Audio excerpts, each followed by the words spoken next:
Dampak korupsi. Studi kasus Desa Kapas, Kabupaten Bojonegoro.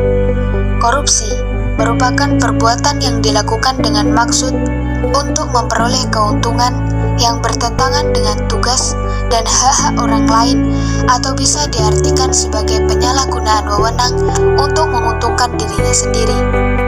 Perbuatan ini sudah menjadi permasalahan yang tidak ada habisnya. Berbagai pemberantasan korupsi dilakukan, namun belum mendatangkan hasil yang maksimal. Perbuatan ini memiliki dampak yang bisa dirasakan oleh semua kalangan maupun dirinya sendiri.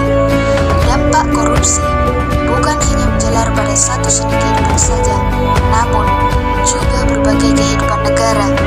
Dampak yang sering kita ketahui ialah adanya masyarakat yang kurang mampu menjadi menderita akibat ulah para koruptor yang memakan uang rakyat. Dampak korupsi dapat menjalar pada berbagai bidang seperti bidang ekonomi, bidang sosial dan kemiskinan, bidang birokrasi dan pemerintahan, bidang politik dan birokrasi, bidang penegakan hukum, bidang pertahanan dan keamanan, serta bidang kerusakan lingkungan. Yang pertama ialah dampak dari korupsi pada bidang ekonomi, seperti contoh meningkatnya hutang desa, melemahnya pembangunan ekonomi, investasi menjadi lebih rendah. Yang kedua ialah dampak dari korupsi pada bidang sosial dan kemiskinan, seperti contoh kemiskinan menjadi lebih meningkat, pembangunan fasilitas umum menjadi lebih terhenti, mahalnya harga jasa dan pelayanan publik.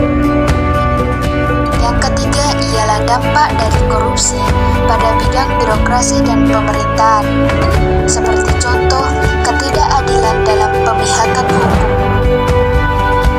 Birokrasi menjadi tidak efisien, serta kepercayaan masyarakat negatif kepada pemerintah. Yang keempat ialah dampak dari korupsi pada bidang politik dan birokrasi, seperti contoh meningkatnya suap, publik tidak percaya pada demokrasi, kedaulatan rakyat jadi lebih hancur. Yang kelima ialah dampak dari korupsi pada bidang penegakan hukum, seperti halnya hilangnya kepercayaan masyarakat, pemerintah tidak menjalankan fungsinya dengan baik.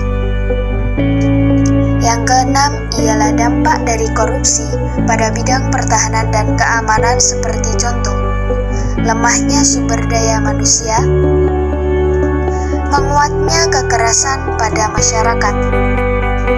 Yang terakhir ialah dampak dari korupsi pada bidang kerusakan dan lingkungan. Pembangunan terhenti, seperti pembangunan akses jembatan sehingga ketika hujan menyebabkan banjir, kerusakan tanah di samping jembatan, serta menurunnya kualitas kehidupan.